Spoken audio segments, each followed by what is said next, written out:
All right, let's get right into it. We're talking about an incredible story, a prehistoric monster that was something straight out of a myth. And the craziest part, the entire story starts with just one single mysterious bone found deep underground. So to start, we've got to go to Colombia, to this huge coal mine called Cerrejón. Now you have to picture this. This place wasn't always a mine. We're talking 60 million years ago, this was a massive, sprawling rainforest. And while miners were just, doing their job, digging for coal, they found something that was about to turn the history of life on Earth completely upside down. So this whole thing kicks off not with some big dramatic scene, but with a total puzzle. Geologists there found something that honestly just didn't make any sense at first. I mean, this first bone they dug up, it was just huge and had this really weird shape. The experts, the paleontologists, they were completely baffled. They were throwing out all kinds of ideas. Maybe it's a crocodile bone or a piece of a giant turtle shell. Some even thought it could be part of an ancient tree. But nothing really fit. It was a total head-scratcher. And listen, this wasn't one of those aha moments you see in the movies. No way. This was a slow-burn scientific mystery. It took almost 20 years for them to piece it all together, one confusing fossil at a time, before they finally figured out what they were looking at. Okay, so now we get to the big reveal. The moment the scientists finally realized what they were holding, they knew it was a snake, but it wasn't just any snake. It was bigger, so much bigger than anything they thought was possible. So take a look at this. This is what's so wild. On one side, you've got a vertebra from an anaconda. That's the biggest snake alive today. And on the other side, that's the fossil they found in the mine. It's not just a little bigger, it's 3 times larger. This right here, this one comparison, was the first clue that they were dealing with something truly unbelievable. So they took that massive vertebrae and ran the numbers, and what they came up with was just staggering. They estimated this thing could get up to 50 feet long. 50 feet, that's around 15 meters.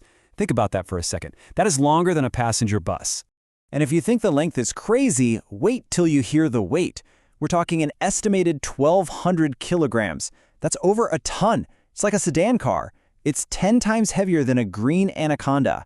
There's just no way any snake living on land today could even support that kind of weight. It's physically impossible. So, here's the bottom line.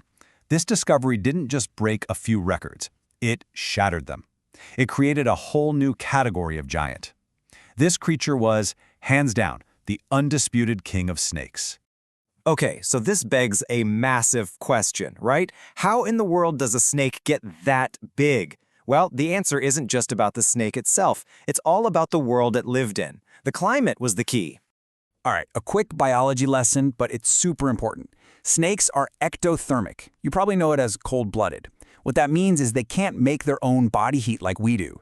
They rely completely on the outside world, like the sun, to get warm, and that outside temperature controls everything. Their energy, their metabolism, how fast they grow, everything.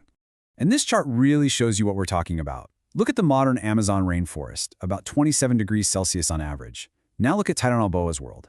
The average temperature was over 32 degrees Celsius. This was a superheated planet, way hotter than anything we have today. So all that extra heat was like pouring gasoline on a fire. It was the secret ingredient. It let Titanoboa's metabolism run in constant overdrive. It could digest more food, get more energy, and just keep growing and growing to a size that's just, well, completely impossible in our cooler world. Okay, so we know how it got so big, a hotter world. But what was its life actually like? How does a creature that massive even move around and hunt? First things first, you gotta get rid of that image you have from the movies. A giant snake slithering through the jungle. Nope. At over a ton, it was just too heavy for that. Gravity would have been its enemy. It had to live in the water. So you should picture it more like a massive crocodile. It was an ambush predator. It would just hang out in the murky, swampy water, almost completely submerged. The water supported its huge body and kept it hidden. And it would just wait, for hours, maybe even days, for some unsuspecting animal to come down for a drink.